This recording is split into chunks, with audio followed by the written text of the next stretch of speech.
Hello Ugandans, my name is Kyagulanyi Ssentamu, also known as Bobi Wine. This 12th day of September 2017 is a very sad day in the leadership of our country.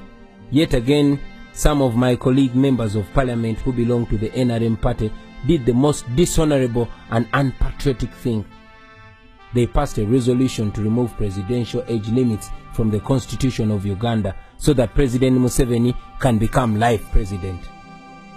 They did this at a time when our nation has been bleeding for the last 31 years. Our country's former glory is all gone. Corruption rates are alarming, service deliveries at its worst, and women are dying while giving birth. Unexplained murders everywhere, and the judiciary is a mockery. Our children face an uncertain future, where unemployment is the order of the day. The national debt has turned us into slaves, and the gun has become the master. The one-time pearl of Africa is now a laughing stock among nations. All our public assets have been sold, and as if it's not enough to satisfy their appetite, after selling almost all public properties, the government now wants to take people's private land. And in response to this, your elected members of parliament think the best response to this crisis and national shame is to remove age limits. Other than thinking of rescuing Uganda from this mess, they are asking that Uganda sinks even deeper. Well, my message to them is this: you are traitors. You have betrayed your country. You have sold your conscience for cheap. History will judge you very harshly. You should remember that it is your children and your children's children who will inherit this mess that you have created. You should individually reflect on what you have just done. Remember that there will be a time when you must account for this nonsense. Today, most of you who put up your hands to support this resolution, you have put your names on the national wall of shame. You should think about how you want to be remembered, whether as men and women who loved their country or as people who thought only about themselves. You should also remember that you swore an oath to bear true allegiance to the Republic of Uganda and uphold its constitution. So by passing this resolution, you did exactly the opposite of what you sought to do. Well, the good news is that there is still time for you to withdraw your endorsements before it's too late. And before I forget, I want to thank those few patriotic NRM MPs who rejected the madness of raping the Constitution. You are heroes, and please maintain your stand. Do not bow down to pressure, because your voters are watching you and they will be rewarding you. And to President Museveni, in 1986, you asked for 4 years to reorganize the country and hand over power to a civilian government. We agreed. You personally said that Africa's problem was not the people, but the leaders who overstay in power. In 1990, you asked for 5 more years to be able to enact a durable constitution for the nation, and then go. We agreed. In 1995, you asked for a new mandate under the constitution. You asked for 5 more years. We agreed. In 2001, you requested the nation to renew your mandate for the last constitutional term. We agreed. In 2005, you moved to remove presidential term limits. You told us that you wanted only 5 years to be able to consolidate your achievements. We agreed. And then in 2011, you came back. You campaigned under the Prosperity for All slogan. You promised that poverty would be history in Uganda after that term, and that you would return to Rwachitura and look after your cows. These were your words. 2016 came, and again you came back, asking for the very, very last term.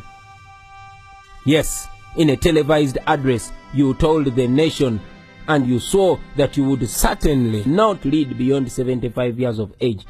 You told us that after 75, a leader would no longer have the vigor required to run a country. You promised that your last term would be a term pledging to fight and end corruption. Well, Mr. President, you have failed us on all these promises, and our hope was that you would end your term in 2021 and give way for the nation to begin a new chapter. And if you do that, the nation will be grateful for your contribution. Mr. President, Bob Marley said, you can fool some people sometimes, but you can't fool all the people all the time. You cannot lie to a whole nation and think each time you will get away with it. As a good reader of history, you should remember that history repeats itself with leaders who thought they were wiser than their generations. Those who thought that populations were gullible and easily manipulated. Usually there comes a time when people are tired. Ugandans are tired. They have been patient with you. They have been respectful and generous with you, knowing that in 2021 a new dispensation will come. Please do not abuse our trust and patience. Come out and clearly disassociate yourself with this madness. Our children want to emulate a leader who does not lie to the country on national TV. Come out and repeat what you said on NTV's Patrick Kamara program when he asked you if you would go beyond 75 years. Not at all. Certainly not. That's what you said, Mr. President. And as the first citizen of Uganda, you should come out and inspire the nation to always be truthful to their word. Because as they say, a man is as good as his word. We cannot continue to have a president whose word we can no longer trust. Enough is enough. Now to you, my fellow Ugandans, especially the younger generation. Here in Uganda, we actually one time laughed at Zimbabwe. We laughed when Mugabe promised to roll them until God calls him. We thought it was a joke. But now, we share his sleeping and falling pictures on social media, and he and his whole country has become a laughing stock. I know you know the things I'm talking about, because most of the problems I have mentioned affect you every day. Poverty, unemployment, uncertainty, exclusion, violence at the hands of the state, and many others. We only have this one chance.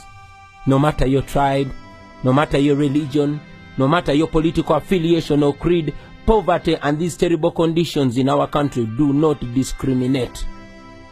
We must make the pledge that we shall not allow this amendment to pass. Article number 1 of our Constitution says all power belongs to the people. We are the people. If this constitution is amended today, we shall have ourselves and only ourselves to blame for eternity. 20 or even 30 years from now, President Museveni will be asking for more terms in office, and you will be perhaps on your sick bed or dead.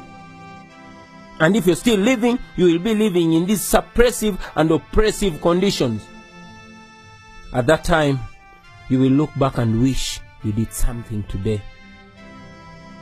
My brothers and sisters, we must defend the Constitution before it is too weak to defend us. Article 3, Clause 4 of our Constitution says that all citizens of Uganda shall have the right and the duty at all times to defend the Constitution. It also says that any person who resists amendment of this Constitution commits no offense. I want to call upon all leaders, from religious leaders, cultural leaders, leaders of the business community, members of civil society, leaders of educational institutions, journalists, bloggers, fellow artists, and all of you fellow Ugandans. Please don't keep quiet on this very sensitive matter on the future of our country, Uganda. As it has been said before, and now seems real in our times, that the world is suffering not because of the words of the evil people, but because of the silence of the good people. Speak up, stand up and prevent this rape of our Constitution, or else your children in future will ask you what you did when the nation came to this point. Begin today and exercise your God-given right. Call your member of parliament, or better still, pay them a visit and demand for accountability. Stand up and speak up. Rise up before it's too late, my brothers and sisters. And if you believe the words I'm saying are true, please translate this into your own language and into all the languages you know. Social media is available. Let us make use of this modern technology to emancipate ourselves, because the time is now. Make use of it now. spread this word. Make sure everybody gets to know about this. Make sure everybody gets involved, because we are the country, we are the future, and the future is today. Thank you very much. For God and my country.